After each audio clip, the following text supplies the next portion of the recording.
بسم اللہ الرحمن الرحیم۔ حضرت موسیٰ علیہ السلام ایک دن جنگل جا رہے تھے کہ انہوں نے ایک چرواہے کی آواز سنی۔ وہ اونچی اونچی آواز میں کہہ رہا تھا، اے میرے جان سے پیارے خدا، تو کہاں ہے؟ میرے پاس آ، میں تیرے سر میں کنگھی کروں، تیرا لباس میلا ہو گیا ہے تو دھوؤں، تیرے موزے پھٹ گئے ہوں تو وہ بھی سیوں، تجھے تازہ تازہ دودھ پلاؤں، تو بیمار ہو جائے تو تیری تیمارداری کروں۔ اگر مجھے معلوم ہو کہ تیرا گھر کہاں ہے تو تمہارے لیے روز گھی اور دودھ لایا کروں، میری سب بکریاں تم پر قربان، اب تو آ جا۔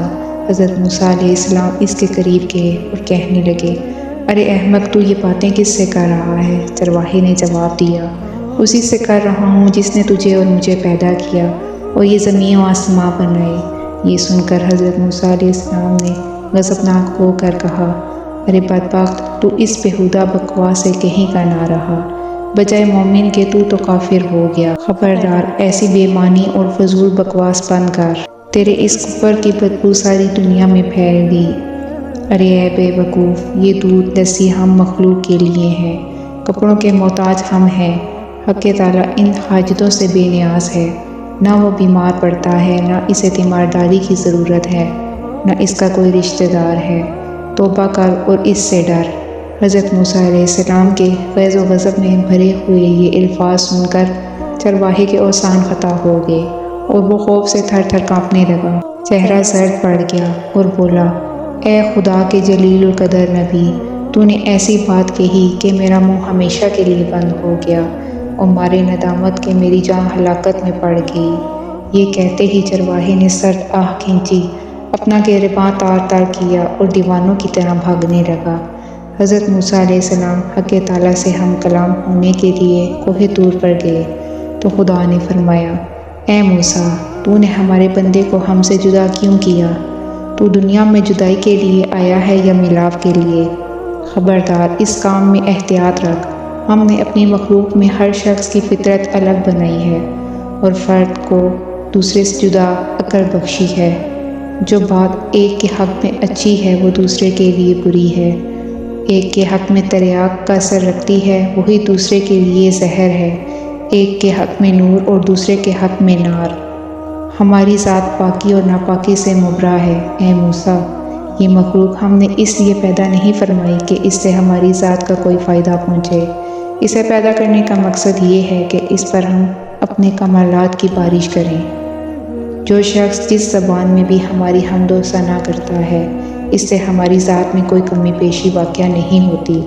مدح کرنے والا خود ہی پاک صاف ہوتا ہے۔ ہم کسی کے قول اور ظاہر پر نگاہ نہیں رکھتے، ہم تو باطن اور حال دیکھتے ہیں۔ اے موسیٰ، خرد مندوں کے آداب اور ہیں، دل جلوں اور جاں ہاروں کے آداب اور۔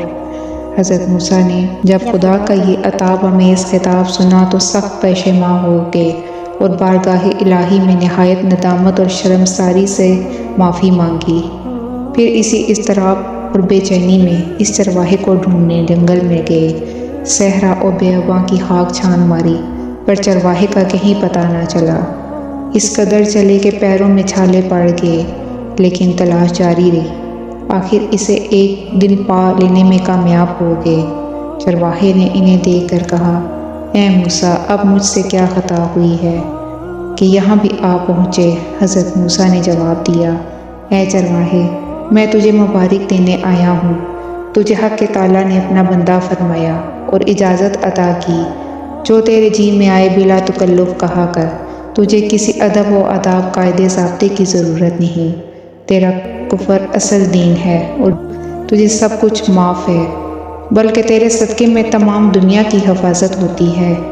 چرواہے نے آنکھوں میں آنسو بھر کر کہا، اے پیغمبر خدا، اب میں ان باتوں کے قابل ہی کہاں رہا ہوں کہ کچھ کہوں، میرے دل کا خون ہو چکا ہے، اب میری منزل بہت آگے ہے، تو نے ایسی ضرب لگائی کہ ہزاروں لاکھوں سال اس کی راہ طے کر چکا ہوں، میرا حال بیان کے قابل نہیں، اور یہ جو کچھ میں کہہ رہا ہوں اسے بھی میرا احوال مت جان۔